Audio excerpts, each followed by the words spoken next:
engine power limitation.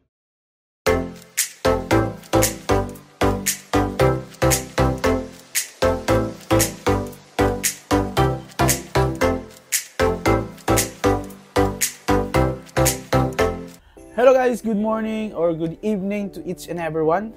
So by the way, this is Jelord once again. And ang pag-uusapan natin sa araw na ito ay ang engine power limitation.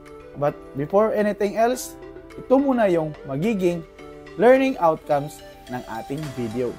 Panoorin.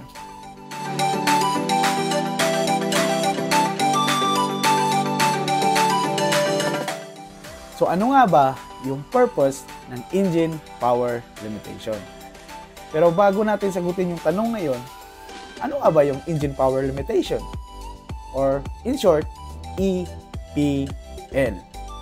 Ang engine power limitation ay refers to the maximum amount of power that an engine can produce within its design and operational parameters.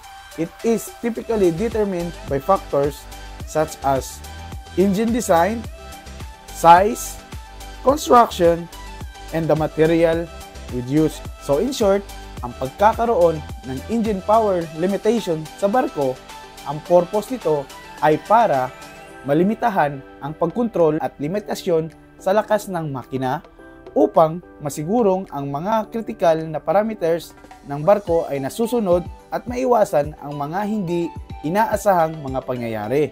At narito ang mga ilang mga layunin ng engine power limitation. Ang EPL ay nagtutukoy sa safety, engine protection, fuel efficiency, emission compliance, at marami pang iba. So yung apat na yon, I think that is the basic na dapat nating tandaan na nag-uugnay sa EPL. Sa apat na nabanggit ko, ang dapat nating tandaan, emission compliance. Dahil ang mga barko ay may mga regulasyon sa mga emisyon.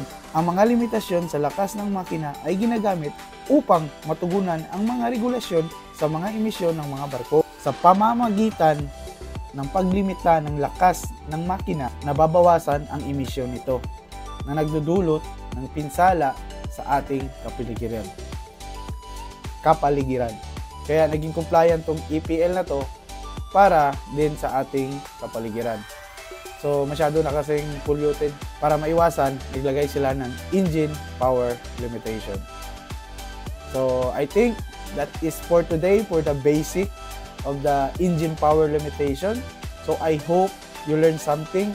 But before this video end, gusto ko lang i-shout out lahat ng mga nag-comment at mga nag-like, nag-follow at nag-subscribe sa ating YouTube channel at dito sa ating Facebook page. Maraming salamat sa inyong suporta. So, that's it for today. This is Jelord that always saying, success is a choice, so choose to be successful.